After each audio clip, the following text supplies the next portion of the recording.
The radio crackles with static and desperation.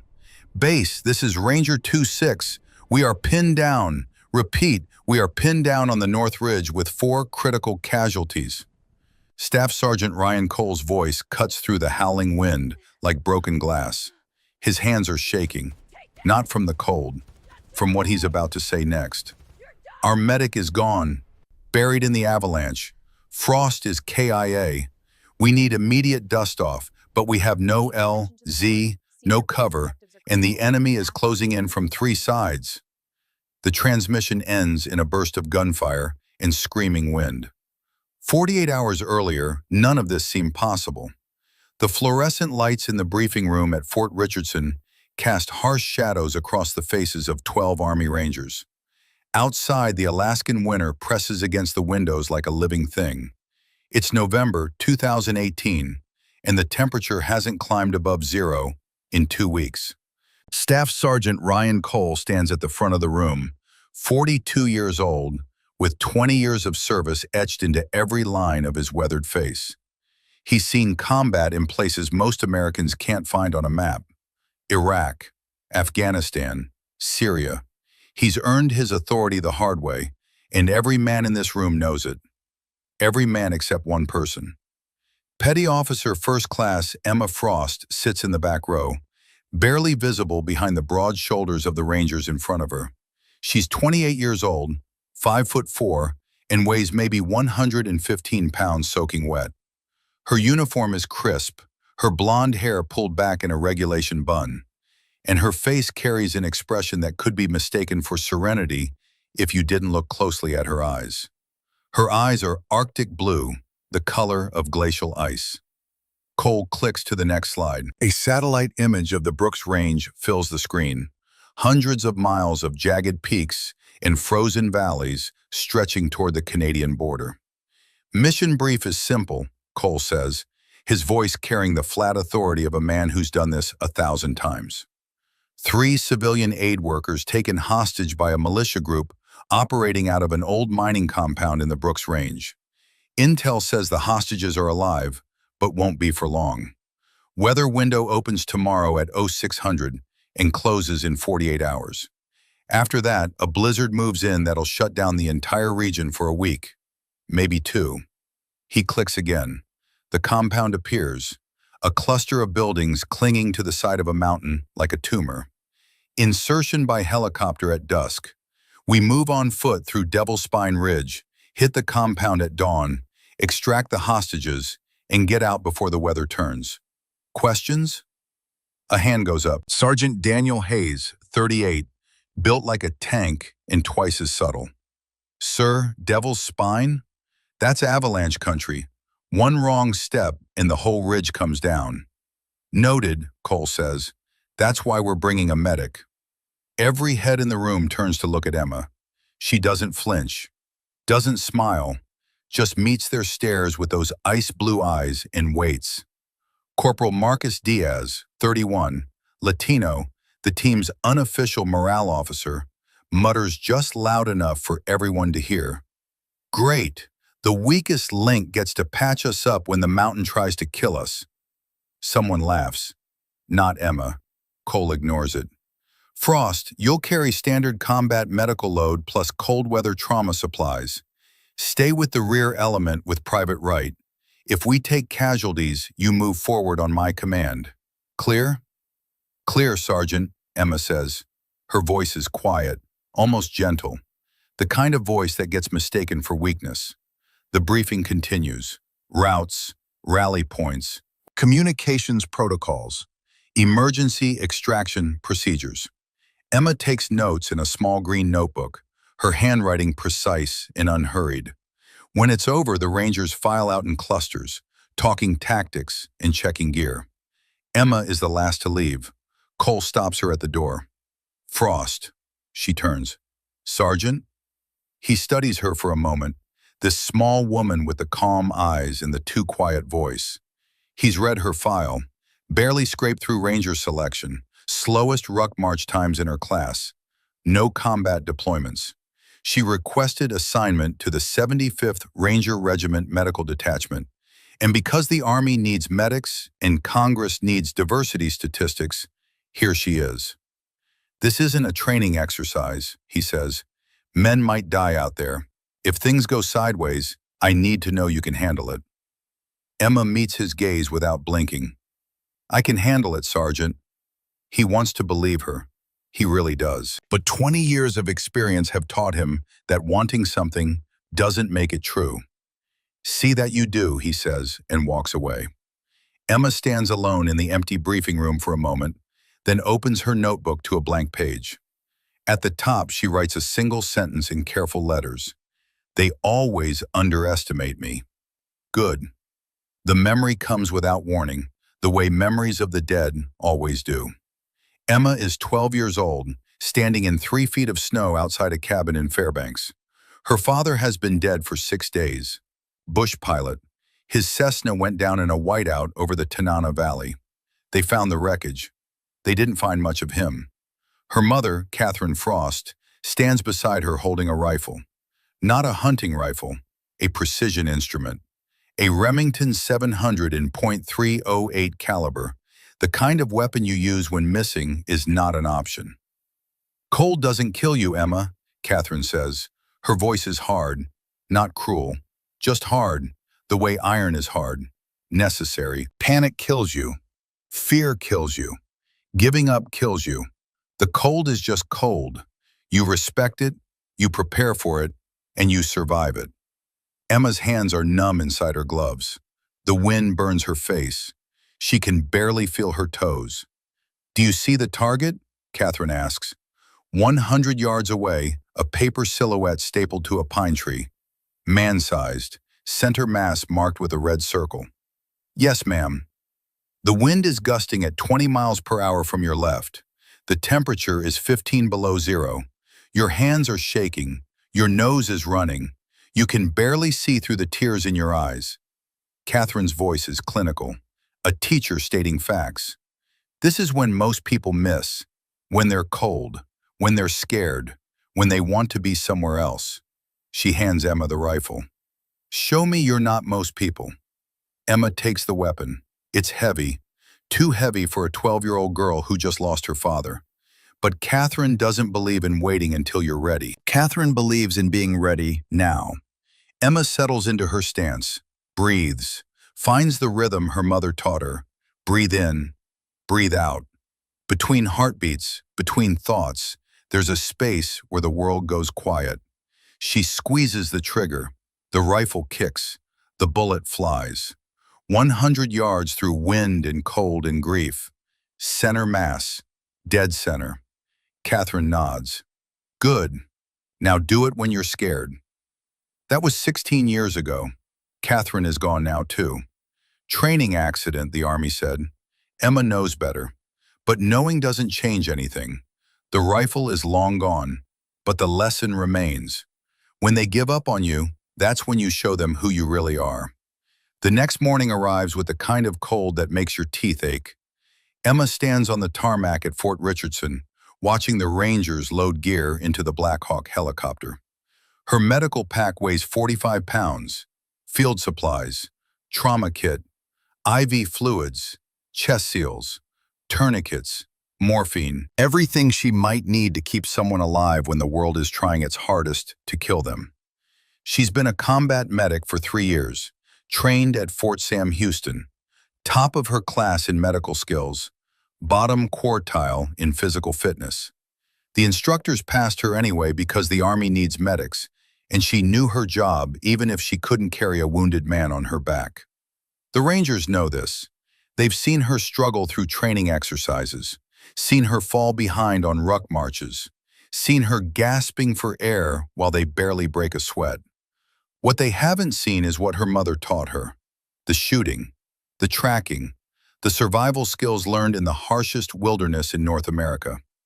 Emma never mentioned those skills because nobody asked, because she wanted to help people, not prove herself, because being underestimated has always been her greatest advantage.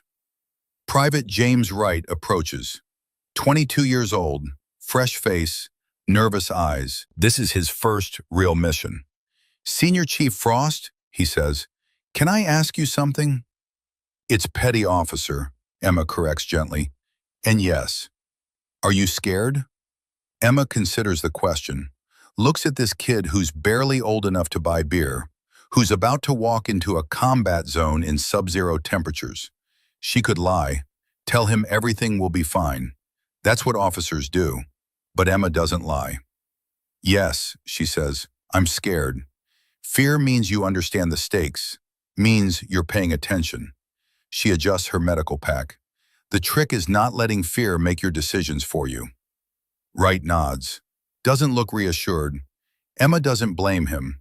Cole's voice cuts across the tarmac. Load up. We're wheels up in 5. The helicopter cuts through the twilight like a knife through silk. A UH-60 Blackhawk, engines screaming, rotors beating the frozen air into submission. Inside, 12 Rangers and 1 medic sit in 2 rows facing each other. Weapons between their knees, faces hidden behind balaclavas and night vision goggles. The crew chief's voice crackles over the intercom. 5 minutes to LZ. Emma checks her gear for the 3rd time. Medical pack secured to her chest. M17 pistol on her hip. 17 rounds in the magazine, 1 in the chamber. No rifle. Medics don't carry rifles. They carry hope, and sometimes hope is heavier. Across from her, Private James Wright sits with his eyes closed. Emma can see his lips moving in prayer. She catches his eye and nods. He tries to smile. Almost succeeds. The helicopter banks hard. Emma's stomach drops. Through the open door, she can see the Brooks Range spreading out below them like a frozen ocean. Peaks and valleys, ice and stone, beautiful and lethal. The crew chief holds up one hand, fingers spread. 4 minutes. Emma closes her eyes and runs through her training, sucking chest wounds, arterial bleeding, hypothermia, shock, traumatic brain injury. She knows the procedures the way a pianist knows scales. Muscle memory, deeper than thought. 3 minutes. The Rangers are checking weapons now, charging handles racked, safeties checked. Marcus Diaz crosses himself and kisses a rosary that hangs from his neck. Sergeant Hayes stares at nothing, his face carved from granite. 2 minutes. Cole's voice cuts through the engine noise. Listen up. We move fast and we move quiet. Intel says the militia has approximately 20 fighters, armed with AK variants and maybe 1 or 2 PKM machine guns. They're dug in, but they're not expecting us. We hit them hard, grab the hostages, and get out before they know what happened. 1 minute. The crew chief points down. Through the door, Emma can see their landing zone, a flat stretch of ice between 2 ridges. The helicopter descends, rotors kicking up clouds of snow. 0. The skids touch down. The Rangers pour out like water from a broken dam, weapons up, scanning for threats.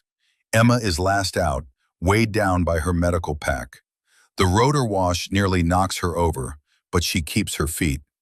By the time she clears the helicopter, it's already climbing, already gone, leaving them in the sudden, shocking silence of the Alaskan wilderness.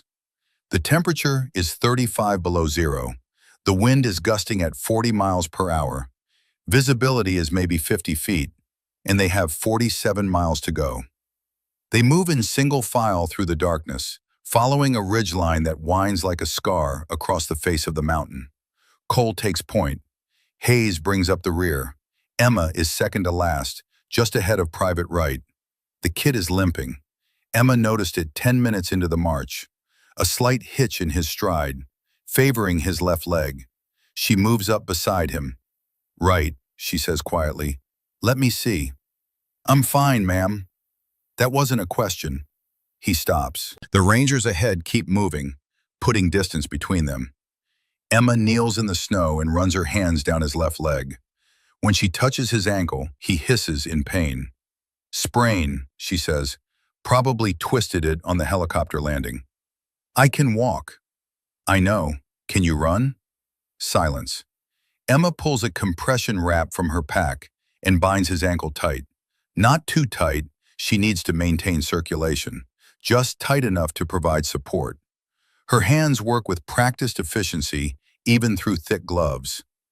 "This'll hold for now," she says, "but if we make contact and you need to sprint, you're going to be in trouble. Stay close to me. If things go bad, you drop and I'll cover you. Understood?" Wright nods.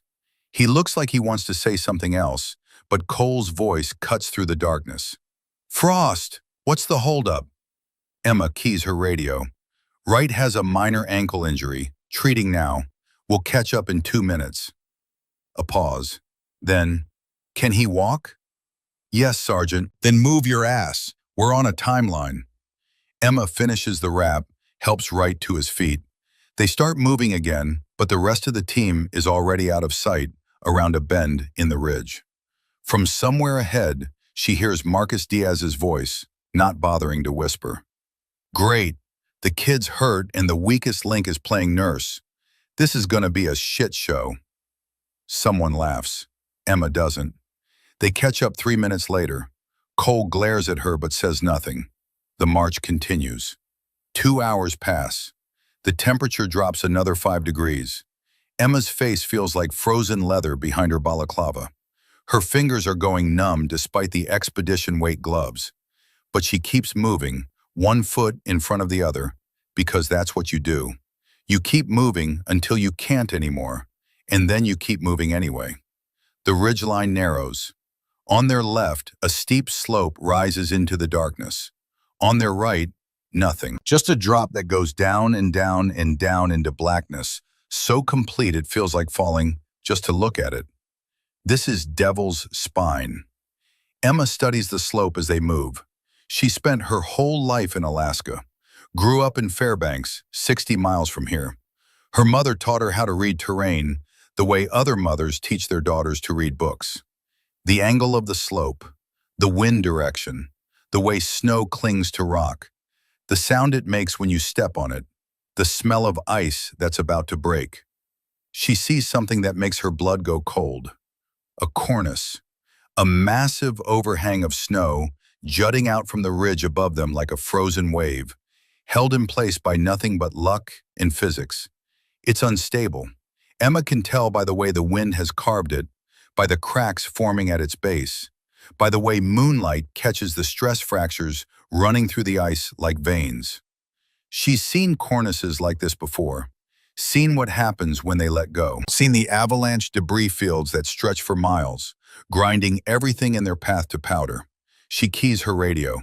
"Sergeant Cole, the slope above us is—" "Maintain communications discipline, Frost."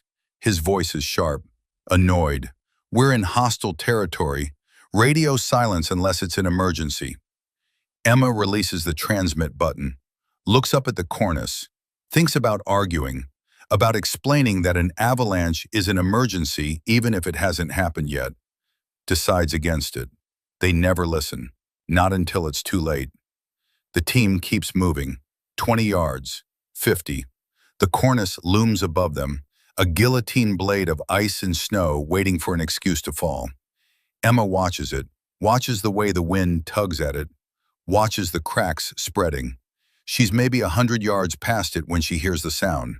From somewhere in the distance, faint but unmistakable. Boom!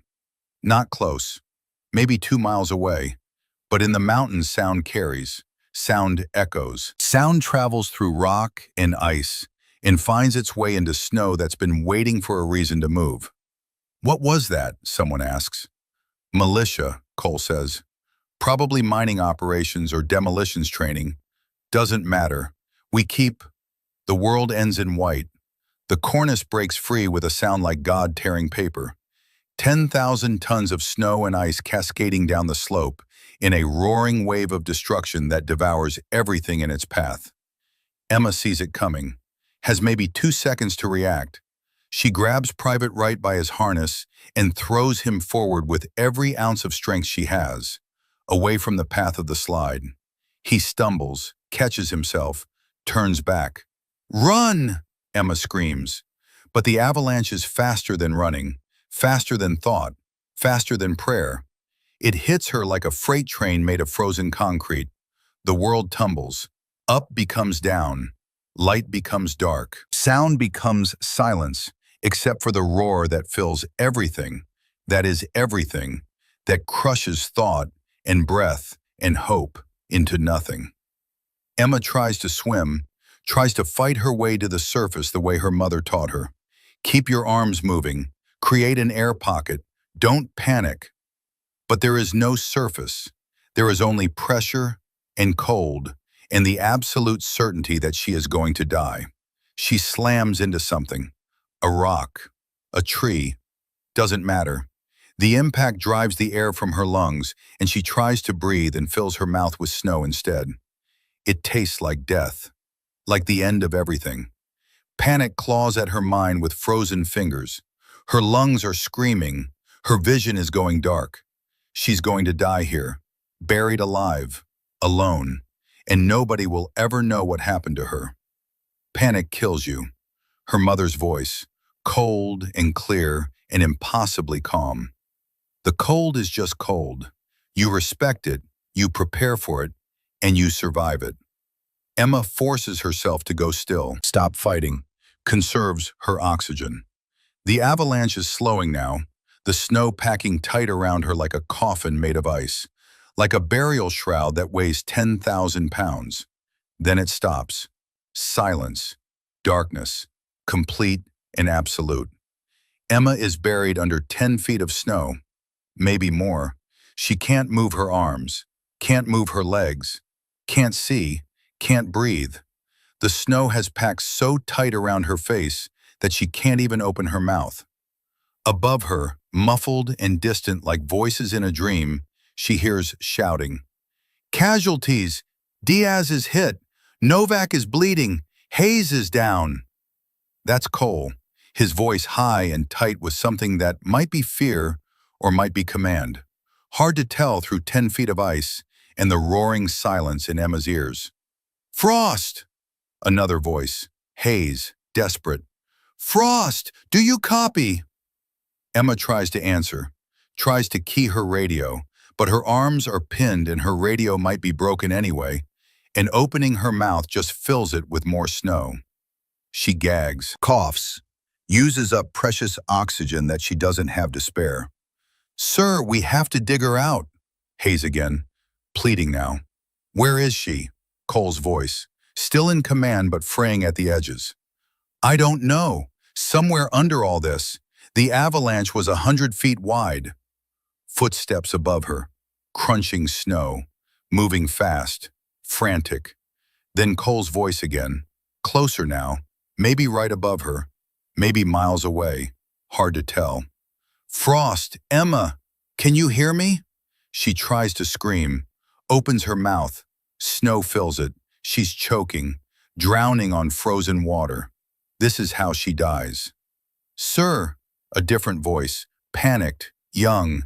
Diaz has a sucking chest wound. He's drowning in his own blood.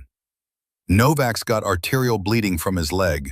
I need a tourniquet now or he's going to bleed out. Hayes is unconscious. Possible traumatic brain injury. Silence for 3 seconds. The longest 3 seconds of Emma's life. Then Cole's voice, harder now, the voice of command. The voice of a man making an impossible choice. How many casualties? 4. 4 critical, sir. And Frost? Buried, sir. Could be anywhere under 10 feet of pack ice. Could take an hour to find her. Could take... Another pause. Shorter this time. Sir, we can't just leave her. Hayes, still pleading, still believing. Cole's response comes like a judge reading a death sentence. Each word clear, each word final. Diaz is dying right now. Novak is bleeding out right now. Wright is going into shock, and Hayes needs immediate stabilization, or he's going to have a brain bleed that kills him. Frost is under 10 feet of avalanche debris, with no way to tell where she is, or if she's even still alive. We don't have the time. We don't have the manpower. We don't have a choice. Sir, that's an order, Sergeant Hayes. Cole's voice is ice, colder than the snow burying Emma alive. Frost is KIA. Mark this position for recovery later and get those litters ready.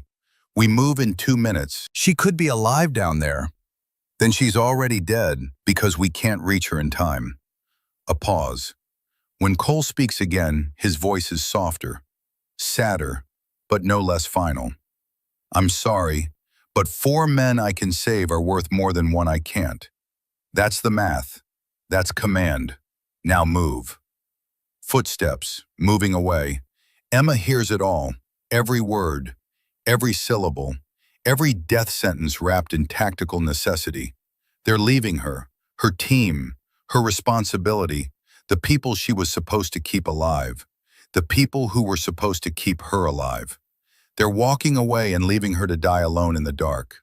Something breaks inside her chest. Not her ribs, something deeper. The part of her that still believed in loyalty, in duty, in the promise that no one gets left behind.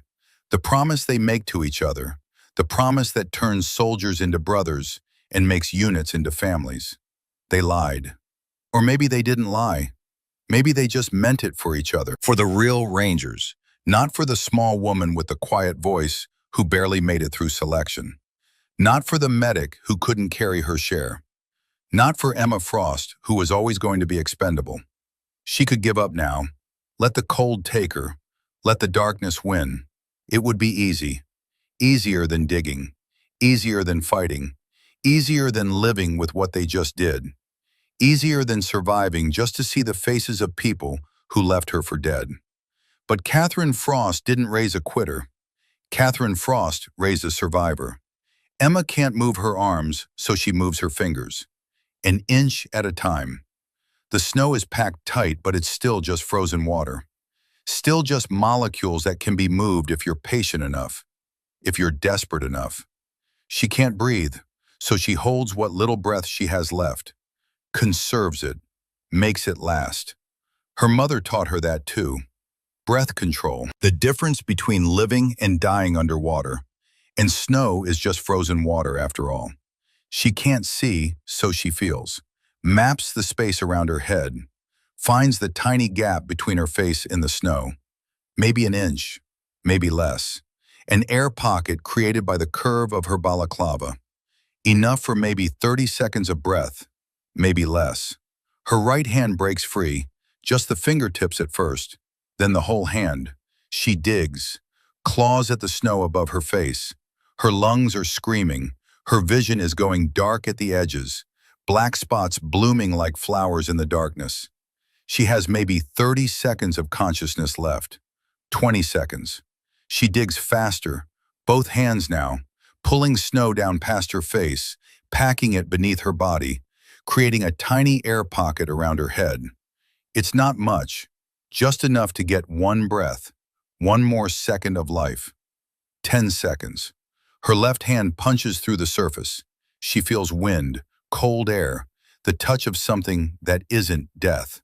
5 seconds. She pulls herself up, uses her arms like pistons, dragging her body through the snow, fighting for every inch. Her legs are still buried.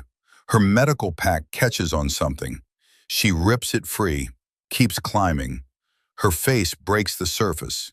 She gasps, sucks in frozen air that burns her lungs like fire, coughs, vomits snow, breathes again. The air is the most beautiful thing she's ever tasted. She's alive.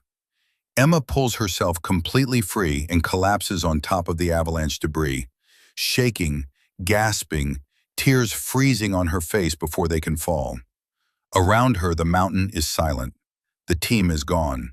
She can see their tracks in the snow, leading away toward the ridge. 12 sets of boot prints and 4 sets of drag marks from the litters carrying wounded men who need a medic. They left her. Emma lies still for 10 seconds, 20, lets the reality of it sink in, lets herself feel it. The betrayal, the abandonment, the cold mathematical decision that her life was worth less than theirs. Then she sits up. Her radio is smashed. She can see the broken pieces hanging from her vest. Her rifle is buried somewhere in the avalanche, probably bent or broken. But her medical pack is still strapped to her chest, somehow intact, and her M17 pistol is still in its holster at her hip. She draws the weapon, checks it, chambers around. 17 in the magazine, one ready to fire. 47 rounds total if she's careful. She checks herself for injuries. Bruises everywhere. Possible cracked rib on her left side. Her hands are torn and bleeding from digging. Nothing critical, nothing that will kill her. She stands on shaking legs and looks at the boot prints leading away into the darkness. She has a choice now, the same choice Cole made. Simple math, simple survival. She can go back, follow her own tracks to the landing zone, call for emergency extraction, save herself. Let the team face the consequences of their decision. Let them live or die based on their own choices. That would be justice. That would be fair. Or she can follow them, can track 12 men and 4 wounded through the most hostile terrain in North America, can try to keep 4 strangers alive after they left her to die, can risk her life for people who valued hers at exactly 0. In her mind, her mother's voice speaks one more time. When they give up on you, that's when you show them who you really are. Emma checks her pistol one more time, adjusts her medical pack, tests her injured rib with careful fingers. It hurts, but it's not broken. She can move. She can fight. She can track. Then she starts walking. Not back toward the landing zone, not toward safety, toward the team that abandoned her, toward the 4 men who are dying because their medic isn't there, toward the people who need her, whether they deserve her or not. The wind howls. The temperature drops. The darkness deepens. Emma Frost walks into it without hesitation, because that's what medics do. They save lives, even the lives of people who left them to die. Emma moves through the blizzard like a ghost hunting the living. No GPS, no radio, no rifle, just instinct and a lifetime of training that nobody bothered to ask about. The boot prints are already filling with fresh snow, but she doesn't need them. She reads the terrain the way other people read street signs. The angle of the slope tells her they're descending toward the valley floor. The wind direction tells her they're moving northeast.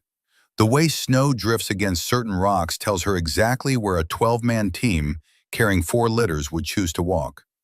Catherine taught her this, not in a classroom, in the wilderness. Day after day, winter after winter, until reading the land became as natural as breathing. More natural, maybe. You can forget to breathe when you're scared, but the land never lies if you know how to listen. Feel the wind, Emma. It always tells the truth. Snow lies, ice lies, people lie, but wind tells you where you are and where you need to go. The temperature is 40 below 0 now, maybe colder. Emma's hands are numb inside her gloves, despite the chemical hand warmers she activated. Her face feels like frozen leather behind the balaclava. Every breath burns her lungs, the cold air scorching her throat. She keeps walking. The Rangers are moving slow because they're carrying wounded, because they're exhausted from the avalanche, because their medic is dead and nobody else knows how to keep 4 critical casualties alive while climbing through a mountain range in a blizzard at 40 below.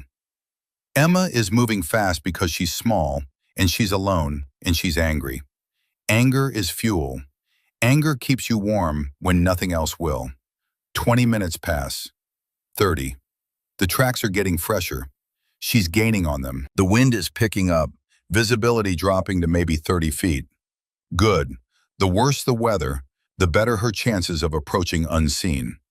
From somewhere ahead, she hears gunfire. The sound stops her cold. Automatic weapons. A K-47's by the sound of it, and the slower, more deliberate cracks of M4 carbines returning fire. Contact. Emma breaks into a run. Her legs are screaming. Her ribs are screaming. Everything hurts. She doesn't care. She runs faster, following the sound of battle like a moth following light, like a predator following blood. She crests a ridge and drops flat on her belly. Below her, maybe 300 meters away, she can see them. The Ranger team has taken cover behind a formation of ice-covered boulders. 4 litters are laid out in the center of their defensive perimeter, dark shapes against white snow.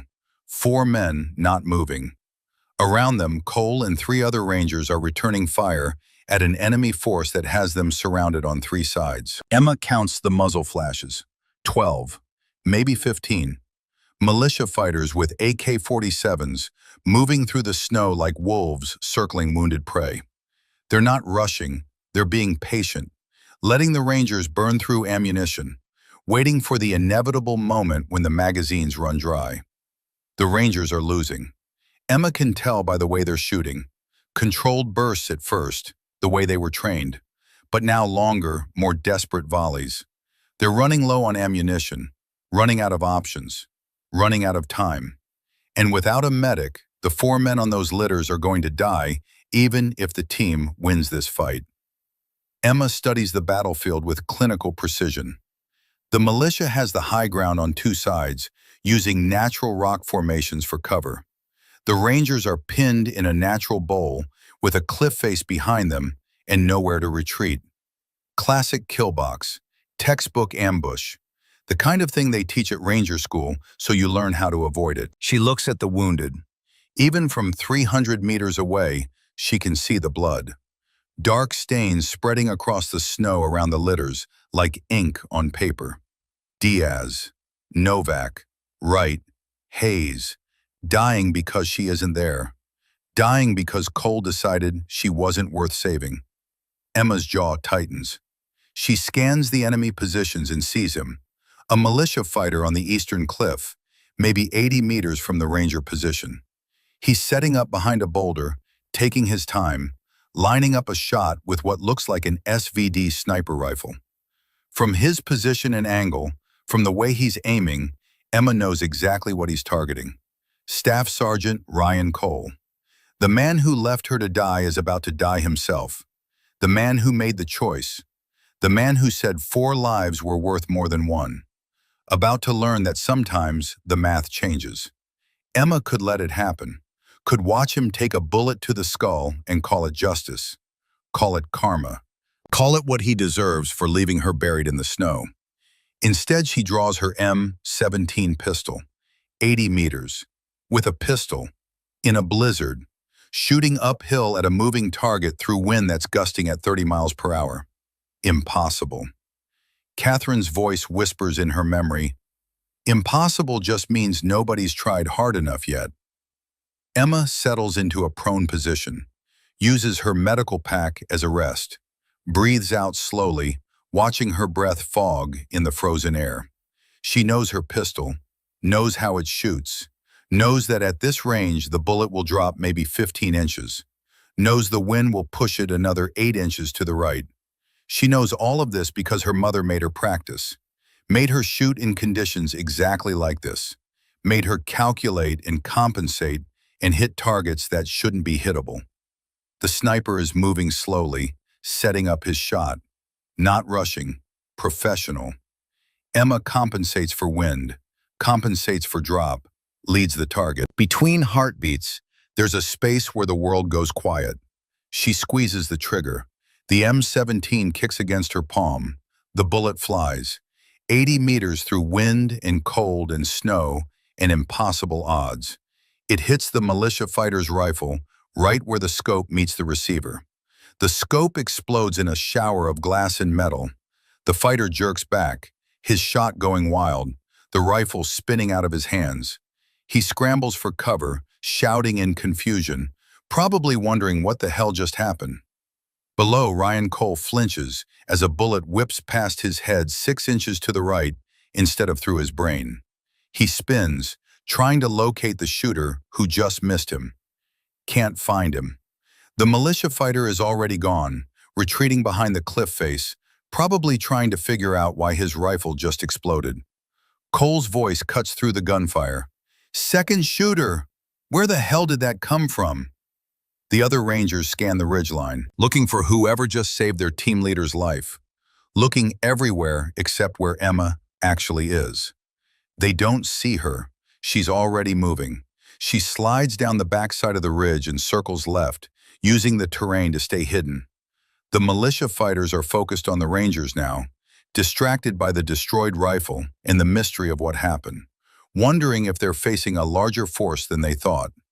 They don't see the small figure in winter camouflage crawling through the snow toward their position. Emma covers 150 meters in 20 minutes. Every movement calculated, every pause timed to the rhythm of gunfire. She learned this from her mother too. How to move when people aren't looking. How to be invisible in plain sight. How to become part of the landscape. She reaches the outer edge of the Ranger perimeter, 10 meters from the nearest litter. Marcus Diaz, she can see him now. His face is gray, the color of ash. His chest is rising and falling in short, desperate gasps. Blood has soaked through the makeshift bandage someone tried to apply. They did it wrong. Too much pressure in the wrong place. Sucking chest wound. Air is getting into his chest cavity where it doesn't belong. Every breath is drowning him from the inside. He has maybe 10 minutes before his lung collapses completely. Emma low crawls forward. 5 meters. 3. The gunfire above her is constant now, a wall of sound. The militia is pressing the attack. The Rangers are falling back, condensing their perimeter. Nobody's watching the casualties because nobody can spare the attention. She reaches Diaz and immediately goes to work. Her hands move with practiced precision despite the cold, despite the gloves, despite everything. She rips open her medical pack and pulls out a chest seal, a specialized adhesive patch designed to cover penetrating chest wounds and prevent air from entering the chest cavity. She tears open Diaz's uniform with her trauma shears, finds the entry wound, right lung, just below the collarbone, maybe 2 inches across, bubbling with blood and air. She can hear it, a wet, sucking sound that means death is coming soon. She cleans the wound as best she can with frozen fingers and gauze that's already stiff with cold. Then she slaps the chest seal over it. The adhesive grabs despite the blood, despite the cold. The seal holds. The bubbling stops. Diaz's breathing immediately gets easier. His eyes flutter open. He sees her face, and his expression goes through confusion, shock, and something that might be shame in the space of 2 seconds. Frost? His voice is barely a whisper, wet with blood. You're supposed to be dead. Emma doesn't answer. She's already checking his vitals. Pulse weak but steady, blood pressure low but not critical. Respiration improving. He'll live if they can get him out of here, if they can survive the next hour. She moves to the next litter. Specialist Tyler Novak, 24 years old, arterial bleed from his left thigh. Someone tried to apply a tourniquet, but did it wrong. Too loose, too far from the wound. Novak is still bleeding out, just doing it slowly. He has maybe 20 minutes before he's bled out enough to go into irreversible shock. Emma loosens the bad tourniquet and moves it higher, closer to his hip. Cinches it tight with the windlass rod. Turns it until the bleeding stops. Secures it. Novak groans but doesn't wake up. That's probably better. This hurts. She checks her watch, makes a note on the tourniquet with permanent marker. Time applied. Critical for when they get him to surgery, if they get him to surgery. Third litter. Private James Wright, the kid she saved from the avalanche, the kid whose ankle she wrapped. He's conscious but shaking violently. Hypothermia. His lips are blue. His eyes are glazed and unfocused. He's mumbling something that doesn't make sense. Emma wraps him in an emergency thermal blanket from her pack, the kind that reflects body heat. Then she starts an IV line with hands that can barely feel the needle. Warm saline. Not warm enough. It's been in her pack in 40 below temperatures. But it's warmer than his blood, and right now that's what matters. The fourth goes in on the first stick. Emma secures it with tape that barely wants to stick in the cold. Checks the flow rate. Good. Fourth litter. Sergeant Daniel Hayes, head trauma. Someone applied a pressure bandage to a gash on his scalp, but that's not the problem. The problem is the bruising around his eyes. Raccoon eyes. Classic sign of a basilar skull fracture. Emma stabilizes his neck with a cervical collar from her pack. Can't risk any movement that might sever his spinal cord if there's a fracture. Then she checks his pupils. Unequal. The right one is blown, barely reactive to her penlight. Not good. He needs a hospital. Needs a neurosurgeon. Needs things Emma can't give him in the middle of a firefight on a frozen mountain. But she can keep him alive until they get there. She finishes with Hayes and looks up. Ryan Cole is standing 5 feet away, staring at her like he's seeing a ghost. Like he's seeing the dead rise. Like everything he knows about the world just stopped making sense. His face has gone white beneath the grime and frost. His weapon hangs loose in his hands, forgotten. His mouth opens and closes twice before any sound comes out. Frost. His voice cracks on the name like breaking ice. How did you... Emma meets his eyes. Her voice is flat, cold as the wind, colder than the wind. I dug myself out. Now help me save them. Cole just stares. Behind him, Sergeant Hayes has regained consciousness and is trying to sit up despite the cervical collar. Emma pushes him back down with one hand, firm but gentle. Stay still. You have a skull fracture. Moving could kill you. Bennett? Hayes's voice is thick with confusion and head trauma. Jesus Christ, you're alive. Apparently, Emma turns back to Cole. Her eyes are ice. We need to move them, now. Evac can't reach us here and the militia has us surrounded. How much ammunition do you have left? Cole blinks, tries to process. His brain seems to have stopped working. We thought you were gone. I made the call. I left you to... I know what you did. Emma's voice could cut steel, could cut through bone. You left me to die because 4 was better than 5. I understand the math, Sergeant. I understand command decisions. Now answer my question. How much ammunition? Cole flinches like she slapped him, like each word is a physical blow. Maybe 30 rounds per man. 5 minutes of sustained fire at most. Then we don't have time for sustained fire. Emma looks at the terrain around them, at the cliff face behind them, at the militia positions above, at the angles and distances and possibilities. Her mind works through the tactical problem like a chess puzzle, like her mother teaching her to see 3 moves ahead. She points northeast. There's an ice chute on the north face, 400 meters that way. It descends 200 vertical meters to the valley floor. Steep but manageable if you know what you're doing. The militia won't expect it because nobody in their right mind would try to carry litters down a 60-degree ice slope in a blizzard. Cole stares at her. That chute is a death trap. Emma looks at him, really looks at him, at this man who left her buried in the snow, who declared her dead to make his conscience easier, who chose 4 lives over 1 and is now confronted with the one who refused to stay dead.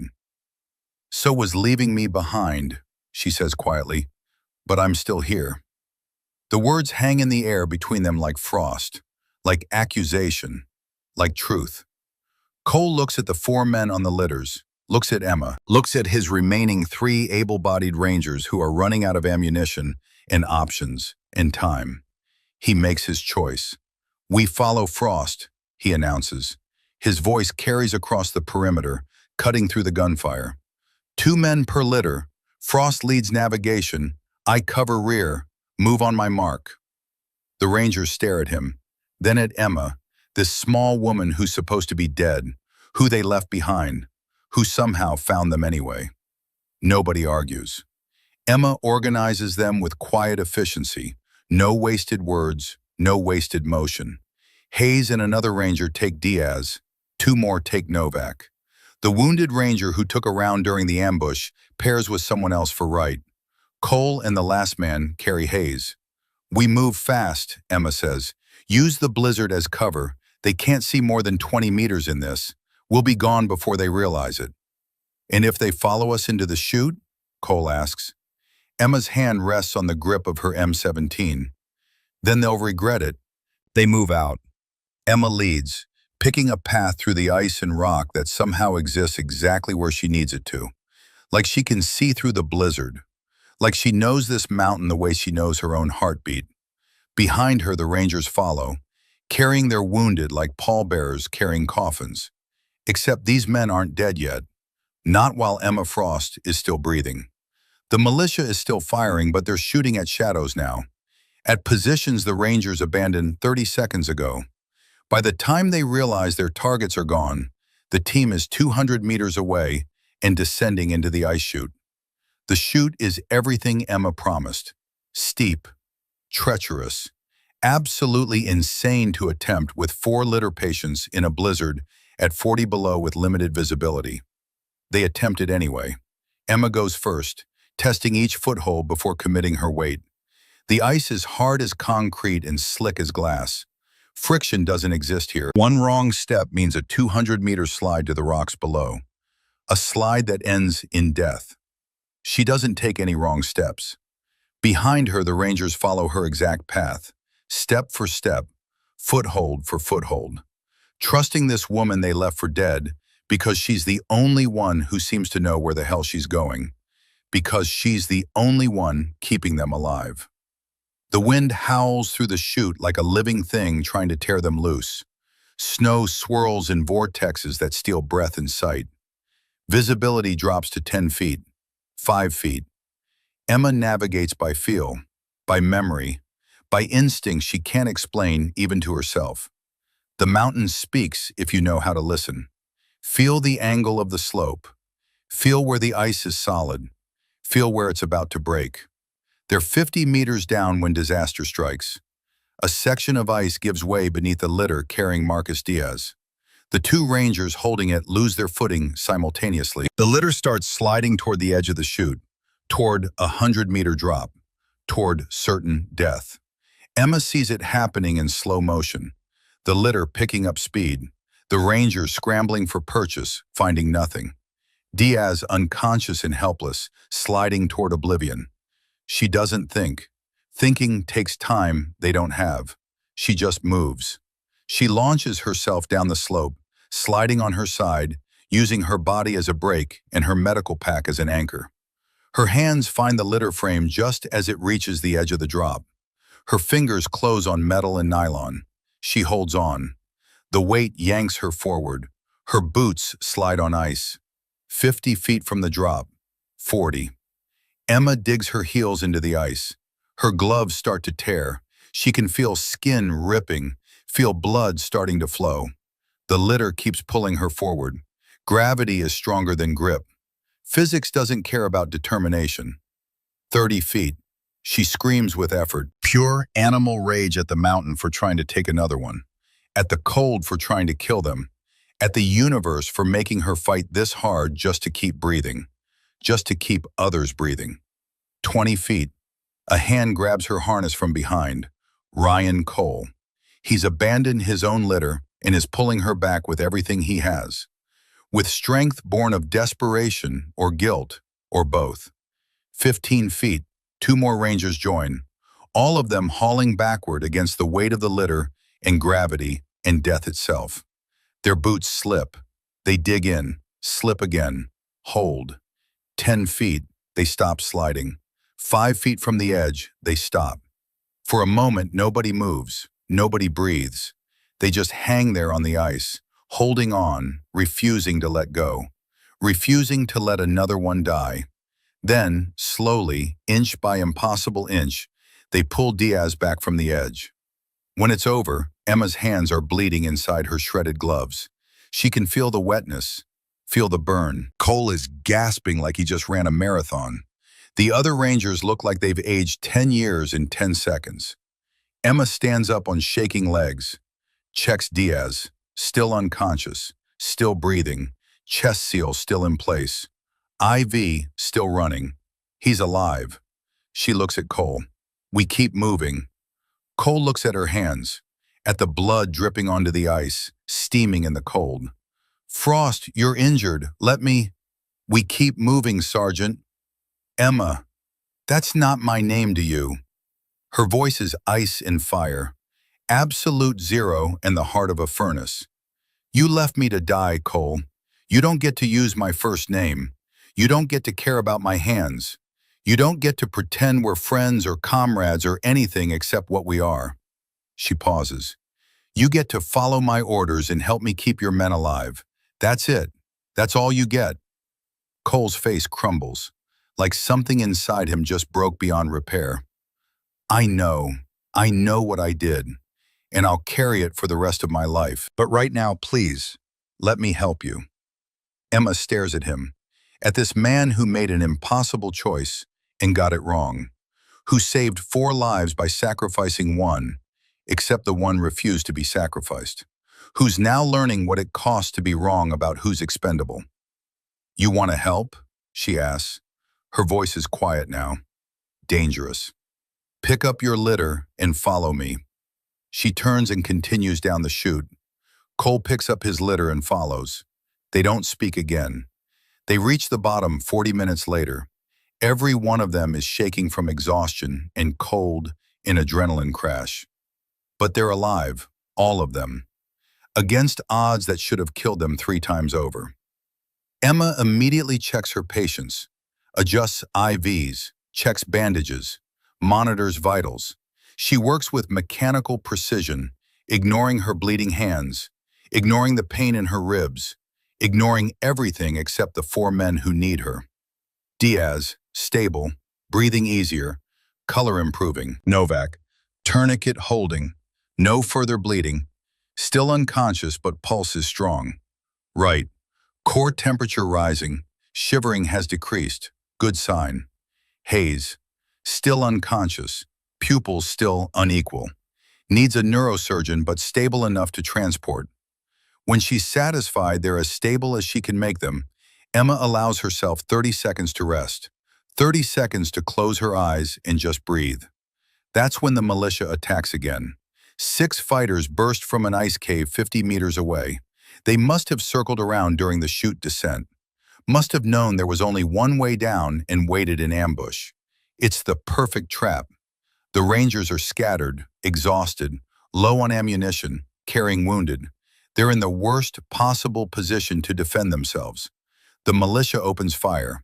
A Ranger goes down, hit in the shoulder. Another dives for cover behind a boulder. Cole tries to return fire, but his magazine is nearly empty. 3 rounds left, maybe 4. The militia advances. 30 meters, 20, taking their time. They know they've won. They can see it in the Rangers' faces. See the exhaustion, see the defeat. Emma watches it all happen, watches her team, the team that abandoned her, about to be slaughtered. She makes a decision. She drops her medical pack, draws her M17 pistol, and runs straight at the enemy. Cole screams, "Frost, no!" But Emma is already gone, already moving, using the blizzard, using the terrain, becoming the ghost again. The militia fighters see movement and swing their weapons toward it. They fire. Rounds snap through the space where Emma was a second ago. But she's not there anymore. She angles left, disappears behind a boulder. The militia lose sight of her. They're scanning, searching, confused. Where did she go? Emma comes up on their flank, 10 meters away. She steps out from cover, 2 hands on her pistol. Proper isosceles stance, the way her mother taught her. Aims, fires, 2 rounds, center mass. The first militia fighter drops before he knows she's there. The others spin toward her. She's already moving, already behind different cover. They fire at where she was, hit nothing but ice and rock. She appears again, different angle, 45 degrees from their position. They never see her coming until she's already shooting. 3 more rounds. Second fighter down. 4 left. They're backing up now, trying to get distance, trying to regroup. This isn't going how they planned. Emma's pistol locks open. Empty magazine. She drops it, pulls a fresh one from her belt. Her hands are slick with blood, and her fingers are numb, and the magazine doesn't want a seat. She slaps it. Hard. It clicks home. The militia sees their chance. They advance, all 4 of them, weapons up, 15 meters. They're going to cut her down in the open. Emma slams the slide release, chambers around, raises the weapon. 3 fighters remaining. The 4th has broken left, trying to flank. She tracks the nearest one, fires. 1 shot, his head snaps back. He drops. She pivots. 2nd fighter. He gets a shot off. The bullet cracks past Emma's ear, close enough to feel the pressure wave. Close enough to hear death whisper her name. She doesn't flinch, just tracks him, leads him, squeezes. He clutches his chest and falls. 2 left, 1 directly ahead, 1 flanking. The flanker fires. Emma feels the impact. Something hits her shoulder, punches through. She spins with the impact, stays on her feet. She's been shot. Doesn't matter. She tracks the flanker, fires twice. He goes down. 1 left, dead ahead. 10 meters. He's bringing his weapon up. Emma is faster. 3 rounds, center mass. He drops. Silence except for the wind. Emma stands in the snow, pistol raised, breathing hard. Around her, 6 bodies. She killed 5 of them in less than 30 seconds with a sidearm in a blizzard. The shoulder wound is bleeding. She can feel warmth spreading down her arm. Can feel her left hand starting to go numb. Doesn't matter. Not yet. The Rangers stare at her from their positions. Nobody speaks. Nobody moves. They're looking at her like she's something out of mythology, like she's not quite human. Sergeant Hayes is the first to find his voice. Holy Mother of God! Emma holsters her weapon with her right hand. Her left isn't working properly anymore. Picks up her medical pack with her good arm. Walks back to her patients like she just went for a stroll. Like she didn't just kill 5 men and take a bullet. Diaz is stable, she says, checking his IV with 1 hand. Her voice is steady, professional. Novak's tourniquet is holding. Wright's core temperature is coming up. Hayes is still unconscious, but his vitals are steady. She looks at Cole. Her face is pale. How far to the extraction point? Cole just stares at her. His face is white. His hands are shaking. Frost, you're hit. How far, Sergeant? 2 kilometers, maybe less. His voice is barely a whisper. Emma, who are you? She looks at him with those ice blue eyes. I'm the medic you left to die, the one who crawled out of her own grave, the one who tracked you through a blizzard and saved the men you couldn't save because you thought I was gone. She pauses. Blood is dripping from her fingertips now. I'm the person who's been here all along. You just never bothered to look. Cole opens his mouth, closes it. He looks like a man who just realized he bet everything on the wrong card and lost everything that mattered. Emma turns to the rest of the team. We have 2 kilometers to extract. The militia knows we're here and they're going to bring reinforcements. We move now and we move fast. Any questions? Silence. Good. Someone help me with this shoulder, then let's go. They move out. But something has changed. The Rangers aren't looking at Emma like she's a liability anymore. They're looking at her like she's a force of nature, like she's something that belongs in mythology, not military uniform. And Ryan Cole walks behind her, watching this small woman navigate the frozen wilderness like she was born to it, and understands that he didn't just make a mistake on that mountain. He made the worst mistake of his life. He left behind the only person who could save them. And somehow, impossibly, she came back anyway. Not for him, for them, for the men who needed her, even though their leader threw her away.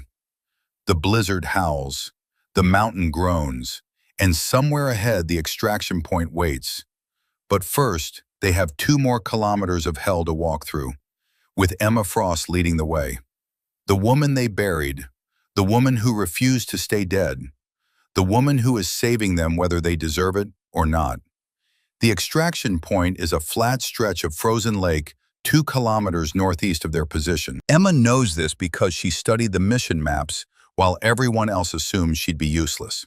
She knows the wind patterns that make it safe for helicopter landings, knows where the ice is thick enough to support a Black Hawk, knows things nobody asked her about because they never thought they'd need her knowledge. They need her now. The team moves in disciplined silence through the blizzard. Emma leads despite the bullet wound in her shoulder. One of the Rangers wrapped it with pressure bandages torn from someone's first aid kit. It's not great, but it's keeping her from bleeding out. That's all that matters. She checks the wounded every 5 minutes. Diaz is holding steady, breathing easier now that the chest seal is working. Novak's tourniquet is still tight, no further bleeding. Wright's shivering has decreased significantly. His core temperature is rising. Hayes drifts in and out of consciousness, murmuring things that don't make sense, but his vitals remain stable enough. Behind them, somewhere in the white void, the militia is regrouping. Emma can feel it the way animals feel approaching storms. The fighter who ran from the ice cave will bring reinforcements. They have maybe 20 minutes before this mountain becomes a killing field again. Cole moves up beside her, tries to take point. Frost, let me lead. You're injured. Not now. Emma's voice is clinical, detached. Save it for the after-action report. There might not be an after-action if we don't. Emma stops walking, holds up a fist. The team halts immediately, all of them dropping into defensive positions without needing orders. She's heard something, a mechanical sound cutting through the wind, low and rhythmic, artificial. Down, she hisses. Everyone down, now. The Rangers drop. Emma crawls forward to a ridge overlooking the extraction point, moving slow despite the urgency. Slow is smooth, smooth is fast. One of her mother's mantras. What she sees makes her blood freeze colder than the wind. The lake is there, perfect landing zone, flat ice stretching for half a kilometer. But on the eastern ridge, 400 meters away, she spots the silhouette of a weapons system against the gray sky. Shoulder-fired surface-to-air missile launcher, Strela 2. Russian design, probably Soviet surplus sold on the black market. Capable of taking down a helicopter at 3 kilometers with a heat-seeking warhead. And there are 6 militia fighters dug in around it, their positions carefully chosen to provide overlapping fields of fire. Emma slides back down to Cole. We have a problem. She explains what she saw. Cole's face goes gray beneath the frost and grime. They knew. They knew where our extraction point was. Doesn't matter how they knew, Emma says. Her shoulder is throbbing now, a deep ache that's spreading down her arm. Matters that they're there. Any helicopter that tries to land will be a fireball before the skids touch ice. Can we call for fire support? Artillery? Airstrike? Weather's too bad. Nothing's flying except our ride out, and it can't come in until that AA position is neutralized. Emma's mind is racing through options. None of them are good. Cole looks at his remaining 4 able-bodied Rangers. 2 are wounded, one with a shoulder injury from the earlier ambush, another with minor shrapnel wounds. One is carrying Diaz's litter. That leaves Cole and Emma as the only ones at full combat effectiveness. Except Emma has a bullet hole through her shoulder and can barely lift her left arm. We assault the position, Cole says. All of us. Leave the wounded here with... No, Emma's voice is flat, final. Frost, we don't have a choice. You have 4 critical casualties who will die without constant monitoring. You have 2 wounded Rangers who can barely walk, and you want to assault a fortified position with a crew-served weapon across 400 meters of open ground? She looks at him. Really looks at him. That's not tactics, Cole. That's suicide with extra steps. Then what do you suggest? Emma is quiet for a moment, doing math in her head. Wind speed and direction, distance and angles, approach routes. Her mother's voice whispering lessons learned in frozen wilderness a lifetime ago. Small targets survive. Big targets die. One person can go where 12 cannot. I go alone, she says. Cole's response is immediate. Absolutely not. Small target, fast mover. I can use the terrain and weather to get close before they see me. You'll be outnumbered 6-1. I've been outnumbered before. Emma checks her M17. 1 magazine left. 17 rounds. She looks at the dead militia fighter from the earlier engagement. the one whose AK-47 she hasn't taken yet. She picks it up now, checks the magazine. 30 rounds. Make that 47 rounds for 6 targets. I've had worse odds. You're wounded, Frost. You can barely use your left arm. I shoot right-handed. My left arm just needs to support the weapon. I can do that. Emma's voice is steady, matter of fact, like she's discussing the weather instead of a solo assault against fortified enemy positions. Cole grabs her good arm. Frost, I can't let you do this. I already left you once. I won't. Emma pulls her arm free, gently but firmly. You don't get to protect me now, Sergeant. You gave up that right when you walked away from my grave. Her voice is cold, but not angry, just stating facts. This is my choice, my call. You want to help? Get on the radio and tell that helicopter to be ready to land the second I take out that AA gun. And if you don't come back? Emma looks at the 4 men on the litters, at Diaz with his chest seal keeping him breathing, at Novak with a tourniquet keeping him from bleeding out, at Wright wrapped in thermal blankets, fighting hypothermia, at Hayes with his fractured skull and unequal pupils. Then you carry them out yourself, she says quietly. But they don't die because I wasn't there. Not again. I won't let that happen twice. She stands. Cole stands with her. For a moment, they just look at each other. This man who left her and this woman who came back. I'm sorry, Cole says. His voice breaks, cracks like ice over deep water. I'm so goddamn sorry, Emma, for what I did, for who I thought you were, for... I know, Emma says, but sorry doesn't change what happened. It doesn't make the cold less cold or the mountain less high. It just means you understand you were wrong. She pauses. That's something, but it's not enough. What would be enough? Getting them home alive, all of them. That's what would be enough. She turns and walks away before he can respond, disappears into the blizzard like smoke. Cole stands there for a long moment, staring at the white void where she vanished. Behind him, Sergeant Hayes has regained consciousness and is watching from his litter, his eyes unfocused but aware. Sir, Hayes says quietly, his words slightly slurred from the head trauma. Who is that woman? Cole doesn't answer for a long time. When he finally speaks, his voice is barely audible over the wind. I don't know anymore, but she's better than all of us combined. Emma moves through the ice field like a predator, patient, deliberate, every step calculated to minimize sound and maximize cover. The blizzard is her ally now. Visibility is down to 20 meters. The militia fighters won't see her coming until she's on top of them, and by then it will be too late. She circles wide, adding distance but gaining the high ground. Takes her 15 minutes to cover 300 meters. The pain in her shoulder is constant now, a deep throb that sends shooting pains down her arm with every movement. She ignores it. Pain is just information. Information she can choose to act on or not. Right now, she chooses not. The last 100 meters she does on her belly, dragging herself across ice that cuts through her uniform like broken glass. Her shoulder wound is bleeding again. She can feel the warmth spreading, can feel her left arm getting weaker. Doesn't matter, not yet.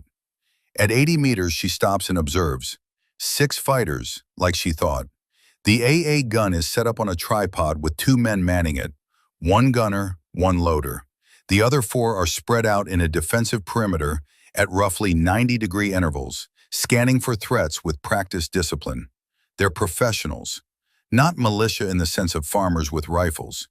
These are trained soldiers, possibly former military from somewhere. The way they move, the way they've positioned themselves, it all speaks to training and experience, which makes them dangerous, but it also makes them predictable. Emma spots the patrol pattern. 1 fighter walks a circuit that brings him 40 meters from the main position every 3 minutes.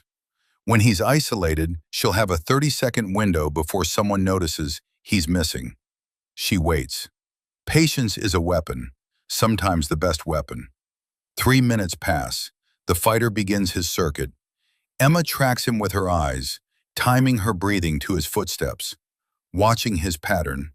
30 meters from the group, 35, 40, now. She rises from the ice and closes the distance in seconds. The fighter never hears her coming, never knows she's there until her arm wraps around his throat and cuts off his air. He struggles. She holds on. 10 seconds. 15. He goes limp. Emma lowers him silently to the ground, takes his AK-47, checks the magazine. Full. 60 rounds now. Better odds. 5 targets left. She moves to her next position. A boulder 60 meters from the AA gun. Good line of sight. Good cover. She settles in and brings the AK to her shoulder. Her left arm is weak, but it's holding. Barely. This is the moment where stealth ends and chaos begins. She aims at the fighter farthest from the group, the one who'll take longest to reach cover, the one who's most exposed. Breathes out slowly, squeezes the trigger. The AK barks. The fighter drops like a puppet with cut strings. 4 left. The others react instantly, scanning for the shooter, shouting in what sounds like Russian, moving to cover positions. Professional, disciplined, exactly what she expected. The 2 men on the AA guns swing it around, trying to locate the threat, but it's designed to track aircraft, not individual soldiers. Too slow, too cumbersome for this kind of fight. Emma is already moving. She sprints left, away from her firing position, and drops behind a different boulder 40 meters away. The militia fighters open fire on her original position. Rounds chip ice and crack stone where she was 5 seconds ago. She waits until they commit to suppressing her old position, then leans out and fires. 3-round burst. The nearest fighter goes down hard. 3 left. The AA gunner spots her muzzle flash and tries to swing the missile launcher toward her. Emma puts 2 rounds into his chest before he can complete the traverse. He falls away from the weapon. 2 left. The remaining fighters break. One runs toward the AA gun, trying to take over the weapon. Smart. The other lays down suppressing fire in Emma's direction, trying to keep her head down while his partner gets the weapon operational. Emma doesn't stay down. She breaks from cover and runs at an angle that puts the AA gun between her and the shooter. Uses it as a shield. 60 meters. 50. The shooter can't get a clean line without hitting his own weapon or his partner. The fighter reaching for the AA gun sees her coming, brings his AK up. He's fast. Emma is faster. She fires on the move. The range is bad and the conditions are worse, and her left arm is screaming. But her mother taught her to shoot running through Alaskan wilderness in conditions exactly like this. Taught her to compensate for movement and wind and adrenaline. 3 rounds, 2 miss, 1 hits. The fighter falls away from the weapon. 1 left. The last militia fighter realizes he's alone with a woman who just killed 5 of his men in less than 60 seconds. He makes a choice, a smart choice. He turns and runs. Emma lets him. She's not here to kill everyone. She's here for the gun. She reaches the AA position and examines the Strela II. Russian military surplus, like she thought. Old but functional. The guidance system is analog, simple but effective. She could disable it properly if she had time and tools. She has neither. So she does what her mother taught her about things you can't fix properly. You destroy them completely. Emma pulls every grenade from the dead fighter's equipment, 4 in total. RG-D5s, Russian fragmentation grenades. Old but effective. She clusters them around the missile launcher's guidance system and fire control unit. Jury rigs a tripwire using paracord from her medical pack, connecting it to the pins on all 4 grenades. Connect the tripwire to the weapon's trigger mechanism. If anyone tries to use this weapon again, it'll explode in their face, turn them into hamburger. But that's not enough. She needs to be absolutely certain. Emma takes the last grenade, pulls the pin, drops it into the launcher's tube, and runs. She makes it 20 meters before the explosion. The blast wave knocks her flat. The Strela 2 turns into shrapnel and twisted metal. Secondary explosions as the missiles cook off. The sound echoes across the frozen lake like thunder, announcing the end of the world. Emma keys her radio with her good hand, uses the emergency frequency that should still work, even with her primary radio destroyed. This is Ranger Med to any aircraft on station. AA position is neutralized. Repeat, AA is down. LZ is clear for landing. Static. Then a voice. Male. Pilot. Professional. Ranger Med, this is Rescue 4-1. We have your position. Confirm you are Petty Officer Frost? Confirmed. A pause. Ma'am, you're listed as KIA on our roster. I got better. How far out are you? 5 minutes. Stand by for pickup. Another pause. Ma'am, that explosion we just saw, was that you? Affirmative. Enemy AA is destroyed. LZ is clear. Copy that. Rescue 4-1 inbound. 5 mics. Emma allows herself 3 seconds of relief. 3 seconds to close her eyes and just breathe. Then she remembers. 400 meters between her and the team. And somewhere in that white hell, the militia reinforcements are coming. She heard them on the enemy radio chatter before she destroyed the AA position. At least 20 fighters converging on the lake. She has 5 minutes to get back to the team before the helicopter arrives. 5 minutes to cross 400 meters of open ground with a bullet wound and exhausted legs and the militia closing in. She starts running. Her legs are screaming. Her lungs are on fire. Her shoulder feels like someone is driving a railroad spike through it with every movement. She runs anyway, faster, because those men on the litters have stayed alive this long because of her, and she'll be damned if they die now. She's 200 meters from the team position when she sees them. 8 militia fighters, moving fast toward the extraction point. They heard the explosion. They know something happened. They're coming to investigate. And Emma is caught in the open with an empty AK-47 and 1 magazine left for her pistol. She doesn't think. Thinking takes time. She just drops prone and opens fire. The AK empties in seconds, full auto, 30 rounds gone in the blink of an eye. She doesn't hit anyone. The range is too long, the conditions too bad, her position too unstable. But she doesn't need to hit them. She needs to slow them down.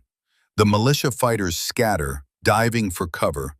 They've just watched their AA position explode, and now they're taking fire from an unexpected direction. They don't know how many enemies they're facing. Confusion is a weapon. Emma rolls left, comes up running, empties her last pistol magazine in their direction. 17 rounds in 3 seconds, controlled pairs mostly, but the last few shots are just desperation fire. 1 fighter goes down, luck more than skill. 7 left. Emma's weapons are empty. She's still 100 meters from the team. The militia is spreading out, flanking her, about to cut her off from the Rangers in the incoming helicopter. Then she hears the most beautiful sound in the world, the roar of helicopter rotors cutting through the storm. The Black Hawk comes in fast and low, emerging from the blizzard like an avenging angel. Military gray against white snow, door guns bristling. The door gunner opens up with an M240 machine gun. Tracer rounds walk across the ice field like deadly fireflies, forcing the militia to break contact and scatter. Emma uses the covering fire to sprint the last 100 meters. Her lungs are burning. Her vision is tunneling, black spots dancing at the edges. She's running on nothing but will and spite and the absolute refusal to quit now. She reaches the team position and collapses. Her legs give out. She goes down hard on the ice. Cole grabs her. "Frost, are you hit again?" "No," she gasps, can barely form words. "Get them. Get them on the bird, now." The helicopter lands on the frozen lake. Rotor wash kicks up walls of snow that make visibility even worse. The Rangers carry the litters at a dead run. Cole and another Ranger help Emma to her feet and half carry, half drag her toward the aircraft. The militia is rallying, opening fire from 200 meters. Rounds crack past them. One ranger stumbles. Emma catches him with her good arm, keeps him moving. Nobody gets left behind, not anymore. They reach the helicopter. The litters are loaded first. Diaz, Novak, Wright, Hayes, all four still breathing, still alive. Against odds that should have killed them a dozen times over. The door gunner is still firing. Brass casings rain down inside the cabin like metal hail. The pilot is screaming into his radio, "We're taking fire! We need to lift now! Now!" The Rangers pile in. Cole grabs Emma and physically throws her into the cabin. She lands hard on the metal floor. Doesn't care. Can't feel anything except exhaustion and relief, and the simple fact that they made it. The helicopter lifts off. Militia rounds ping off the armored hull. One cracks through a window. The door gunner keeps firing until they're out of range, then finally stops. The barrel of his M240 is glowing red. Silence except for the roar of engines and the gasping breath of men who thought they were going to die and somehow didn't. Emma lies on the metal floor, staring at the roof of the cabin. Her whole body is shaking, not from cold anymore, from adrenaline crash, from exhaustion so profound it feels like gravity has doubled, from the simple fact that she's still alive when she shouldn't be. Cole kneels beside her. His face is streaked with tears he's not trying to hide anymore. "You did it," he says. His voice is raw, broken. "You saved all of them, all of us."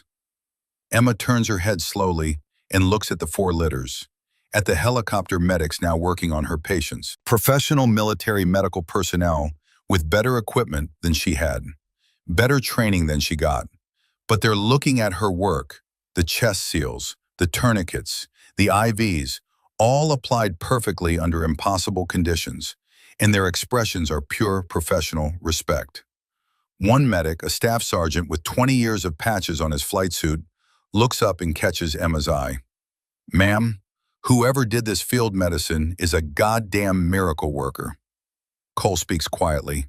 "She did, and she killed 11 enemy combatants with a sidearm and seized rifle to save us, after we left her to die in an avalanche."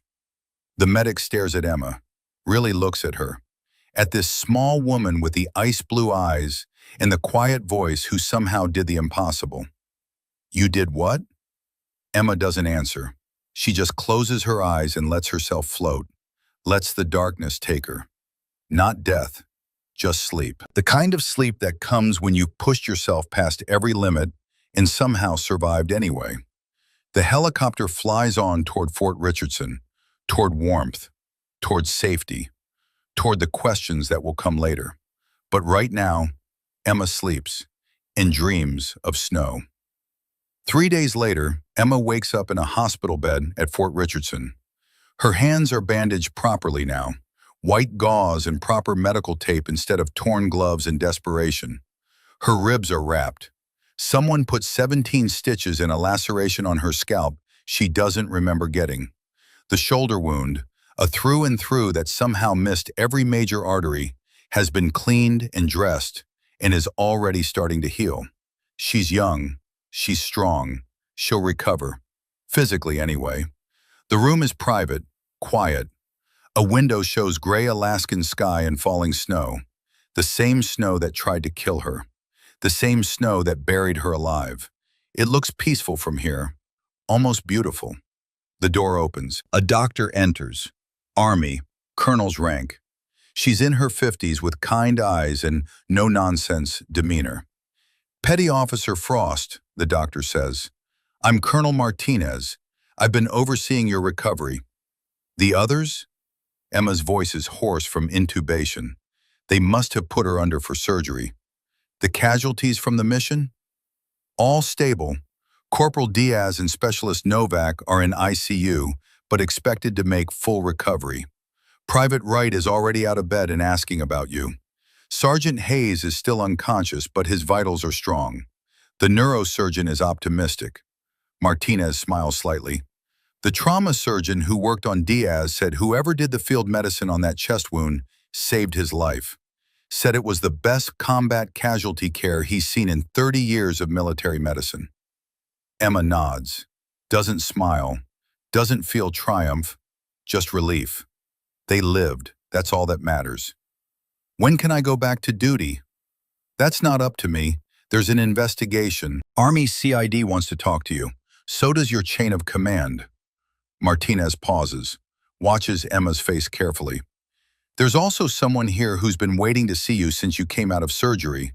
Says it's important. Tell him I'm not ready. Emma knows who it is. Knows what he wants. Absolution. Forgiveness. Some way to make the weight of his choices lighter. She can't give him that. Not yet. Maybe not ever. It's not Cole, Martinez says gently. It's Hayes. Sergeant Hayes woke up this morning and demanded to see you. We told him he needs to rest. He told us we could go to hell. Emma almost smiles. Almost. Send him in. 5 minutes later, Sergeant Daniel Hayes enters the room in a wheelchair pushed by a nurse. His head is bandaged. One eye is swollen shut, but the other eye is clear and focused. He waves the nurse away and wheels himself to Emma's bedside. They look at each other in silence for a moment. You look like hell, Hayes says finally. You look like you got hit by an avalanche and left for dead.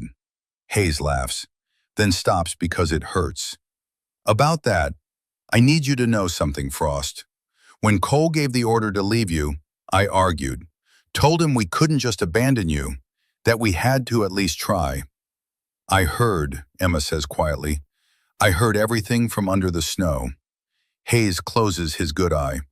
I should have done more than argue, should have refused the order, should have started digging anyway, should have. Then you'd have been court-martialed, and I'd still have been buried. At least your way you were there to carry Diaz when I couldn't. Emma's voice softened slightly. You tried, Hayes. That's more than most did. It's not enough. No, Emma agrees, but it's something. Hayes reaches into his pocket and pulls out something small. A silver coin, unit challenge coin from the 75th Ranger Regiment. He places it on Emma's blanket carefully, like he's handling something sacred. Every man in that team wants you to have theirs, he says. We voted on it, unanimous. We're all still alive because of you. Because you refused to quit. Because you were better than all of us combined. He pauses. His voice goes quiet. You're the kind of soldier I wish I was. Emma picks up the coin, studies it, the Ranger tab, the scroll, the motto. Rangers lead the way. I didn't do it for coins, Hayes. I know. You did it because it was right, because they needed you. Hayes meets her eyes with his one good one.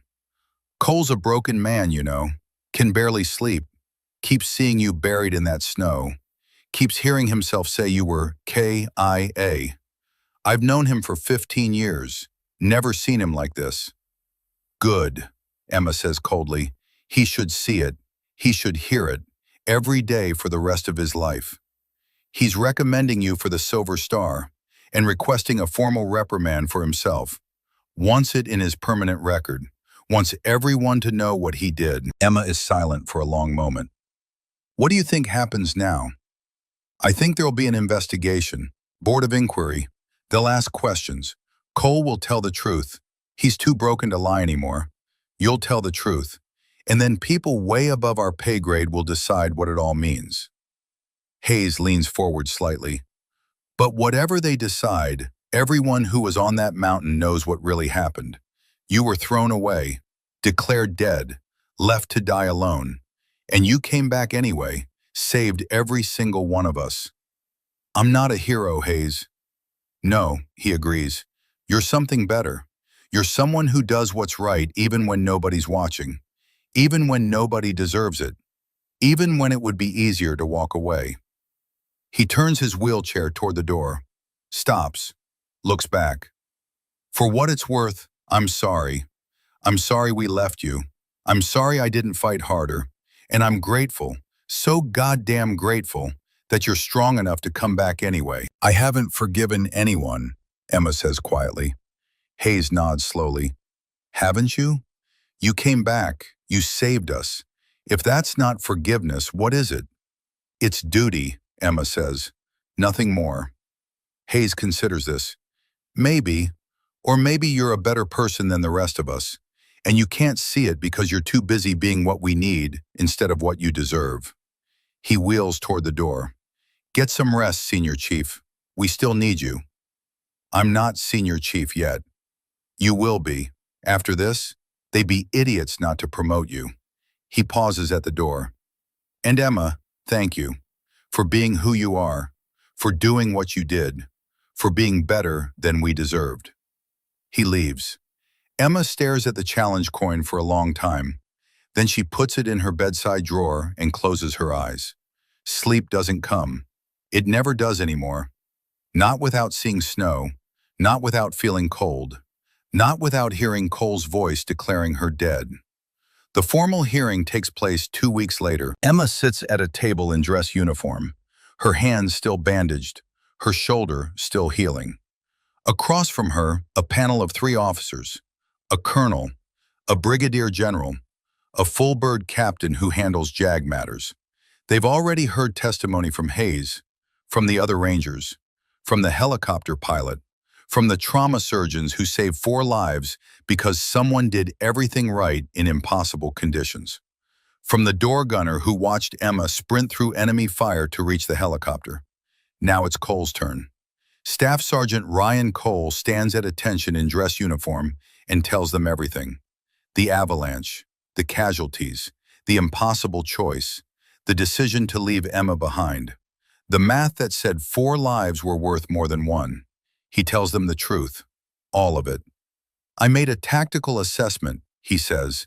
His voice is steady, but his eyes are dead, empty, like something inside him burned out and never reignited. 4 critical casualties requiring immediate care.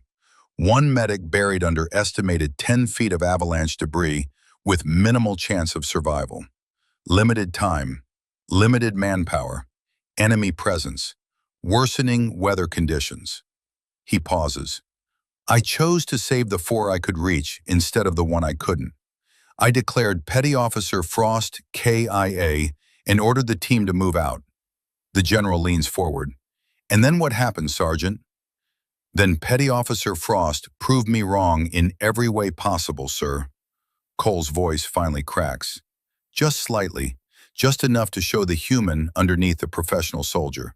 She dug herself out, tracked us through a blizzard with no equipment, found us when we were pinned down and losing. She stabilized all 4 casualties under fire using field medicine that the trauma surgeon said was textbook perfect. She led us through terrain that should have killed us. She personally eliminated 11 enemy combatants with a sidearm and seized rifle. She destroyed an enemy AA position that would have prevented our extraction. She took a bullet and kept fighting. He pauses, takes a breath. She saved every single one of us after we left her to die. After I left her to die. After I declared her dead to make myself feel better about abandoning her. Silence in the room. Heavy, thick. The kind of silence that weighs on your chest. The general's expression doesn't change. Do you believe your decision was correct, Sergeant? Cole looks at Emma for the first time since entering the room. She meets his gaze without expression, without anger, without anything except cold assessment. No, sir, Cole says. I made the worst decision of my military career.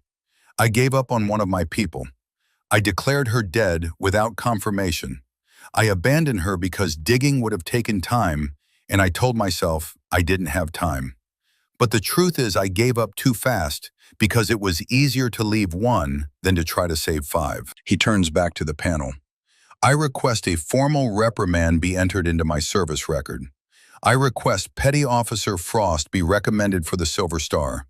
And I request that I never be given command of people better than me again, because clearly I can't be trusted to recognize who those people are. The silence stretches. The general makes notes. The colonel whispers something to the captain. Emma sits perfectly still, watching it all play out. Finally, the general looks at Emma. Petty Officer Frost, do you have anything to add? Emma stands. Yes, sir. Staff Sergeant Cole made a tactical decision under extreme duress with incomplete information. 4 men were dying. I was buried. He chose to save who he could reach. In his position, with what he knew at the time, many commanders would have made the same call.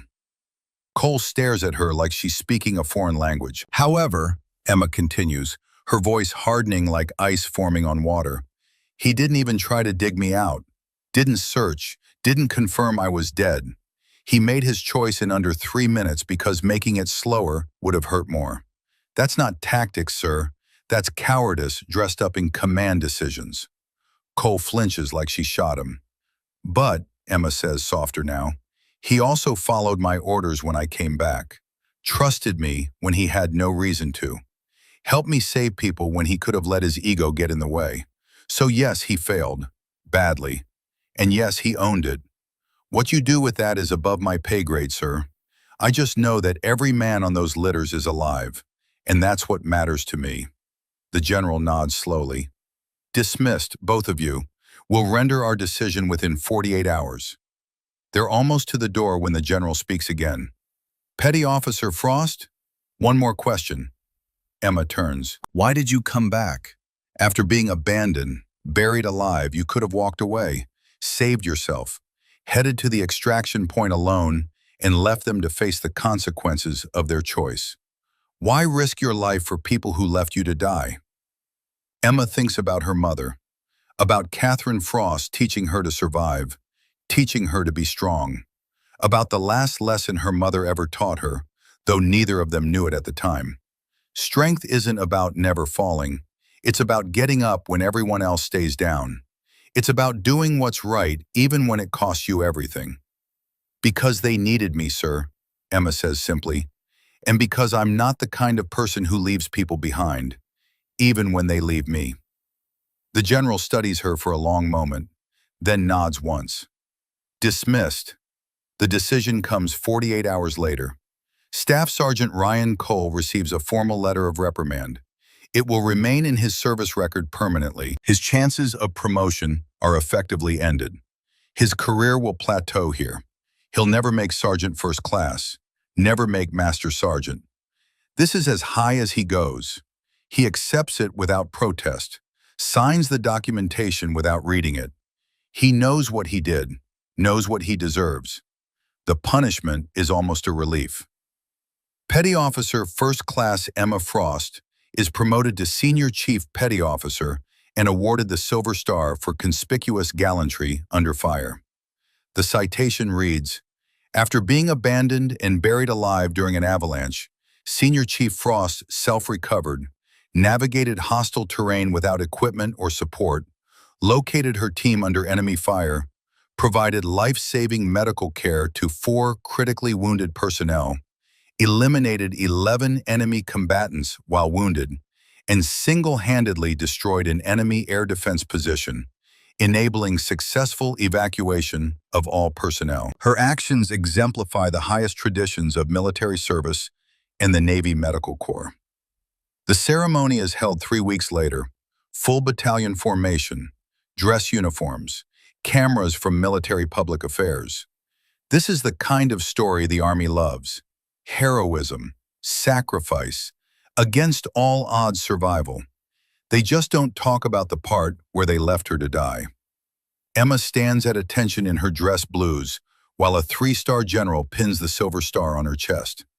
The medal is heavy, solid silver and ribbon. The citation is read aloud. Every word of what she did, every impossible thing she accomplished. The battalion gives her a standing ovation that lasts 2 full minutes. In the crowd, she sees Hayes in his wheelchair, saluting with tears streaming down his face. Sees Diaz and Novak, both on crutches but alive, both saluting. Sees Wright, standing straight and proud in his dress uniform, saluting with perfect form. Sees Ryan Cole in the back row, not saluting because he's not in formation, just watching with eyes that hold nothing but grief and respect and permanent loss. After the ceremony, people congratulate her, shake her hand, thank her for her service. She accepts it all with quiet grace, says thank you, says she was just doing her job, says what they want to hear. Then Cole approaches. The crowd melts away when they see him coming. Everyone knows what happened. Everyone knows what he did. The story is spreading through the military community. The sergeant who left his medic to die. The medic who saved everyone anyway. He stops 3 feet from her, doesn't salute, doesn't extend his hand, just stands there in his dress uniform with his ribbons and his badges and his letter of reprimand sitting in his personnel file like a tombstone. "Senior Chief," he says formally. "Sergeant." Silence. Heavy. Uncomfortable. "I've requested a transfer," Cole says after a moment. "Northern Warfare Training Center. Assistant instructor position. I'll be teaching survival and small unit tactics to new Rangers." "Good fit," Emma says neutrally. "You know the terrain. They told me you're being reassigned there too, as primary instructor for combat medicine and cold weather operations." Emma nods. She already knows this, already accepted the orders. The Army wants her teaching the next generation, wants her passing on the knowledge, wants to make sure what she did becomes doctrine instead of just a story. "I'll be working under your command," Cole continues, "reporting to you, following your orders, and I want you to know I'll never question them, never doubt them, never assume I know better, never make the same mistake again." He pauses. "Because I learned something on that mountain. I learned that the best soldier isn't always the biggest or the strongest or the one with the most time in service. Sometimes it's the quiet one in the back that everyone overlooks, the one nobody takes seriously until it's too late." Emma meets his eyes. "You should have learned that before you left me in the snow." "I know, and I'll spend the rest of my career making sure I never forget it again." He steps back, comes to attention. "Congratulations on the promotion, Senior Chief. You earned it. You earned it more than anyone I've ever known." He walks away. Emma watches him go, feels nothing. No satisfaction, no anger, no vindication. Just a cold, distant acknowledgement that justice was served and life continues. The mountain doesn't care. The cold doesn't care. And neither does she. Not anymore. Someone touches her elbow.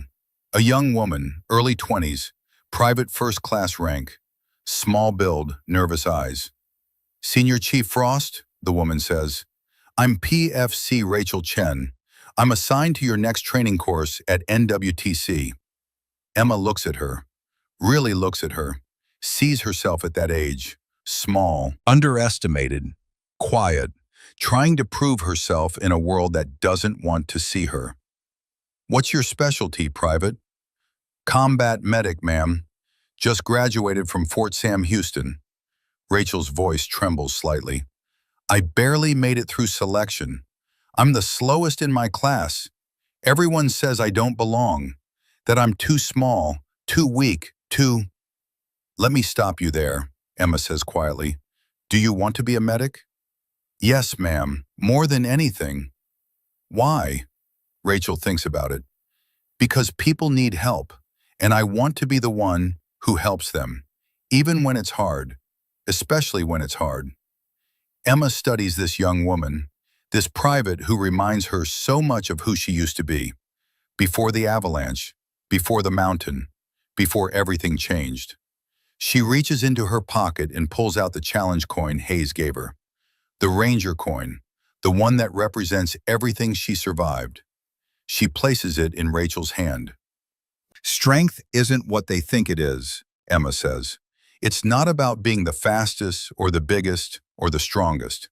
It's about being the one who doesn't quit, the one who gets back up, the one who keeps moving forward when everyone else gives up." She meets Rachel's eyes. "Can you do that?" Rachel looks at the coin, closes her fingers around it. "Yes, ma'am, I can." "Then you're stronger than you know, and I'll teach you how to survive anything." Emma's voice softens slightly. "Because someone taught me, and now it's my turn to pass it on." 6 months later, Emma stands in a classroom at the Northern Warfare Training Center. 30 students sit in front of her. 28 men, 2 women. All of them looking at her like she's just another instructor. They don't know yet, don't know what she survived, don't know what she's capable of, don't know that the quiet woman in the front of the room was buried alive and came back from the dead. They'll learn. Emma picks up a piece of chalk and writes on the board in clear, precise letters. Lesson 1, survival is a choice. She turns to face them. I was left to die on a mountain. My team declared me KIA and walked away. The cold was 40 below. The snow was 10 feet deep. I had no radio, no rifle, no way out. She pauses, lets that sink in. And I made a choice to dig, to fight, to survive, to find them, to save them anyway. The room is absolutely silent. You could hear a pin drop on carpet. Some of you will fail this course, not because you're not strong enough, not because you're not smart enough, but because you'll give up when it gets hard, when it gets cold, when it hurts, when people tell you that you can't. Emma's voice is steel wrapped in ice. I'm here to teach you that can't is a lie, that impossible is just a word, that the only thing that determines whether you live or die is whether you choose to quit. She looks at Rachel Chen in the front row, at the small woman who reminds her so much of herself. They'll underestimate you. Let them. They'll doubt you. Prove them wrong. They'll tell you you're not good enough. Show them they're blind. Emma's ice blue eyes sweep the room. Because warriors aren't born, they're forged. In fire and ice and pain and loss. And the strongest ones are the ones who had to fight the hardest just to be here. She sets down the chalk. Now get your gear. We have a mountain to climb. The students file out. Rachel Chen is last. She stops at the door. Senior Chief, thank you. Emma nods once. Thank you for showing up, Private. Now go earn your place. Rachel leaves. Emma stands alone in the empty classroom for a moment. Through the window, she can see the Alaska Range stretching away to the north. Frozen peaks under gray sky, beautiful and brutal and home. Somewhere out there, Ryan Cole is teaching another class, learning to be better, learning humility, learning to see people for who they are instead of who he thinks they should be. Somewhere out there, Diaz and Novak are back on active duty. Hayes is leading his own team. Wright is serving with distinction. All of them alive because Emma Frost refused to stay buried. She thinks about her mother, about Catherine who taught her to be strong, who taught her to survive, who died before she could see what her daughter became. I hope you're proud, Mom. I hope you're watching. I hope you know that everything you taught me mattered, that it saved lives, that it made me into something that refused to break. Emma picks up her gear and walks toward the door, toward the mountain, toward the next mission, toward the next person who needs to learn that survival is always possible if you're willing to fight for it. She was buried alive, left for dead, abandoned by the people she trusted, but she didn't die. She rose. She fought. She saved them anyway, not because they deserved it, but because that's what heroes do. They rise when others fall. They fight when others flee. They save lives even when those lives didn't value theirs. Emma Frost walks out into the Alaskan cold and lets the door close behind her. The mountain is waiting, and she's not afraid anymore. She never was.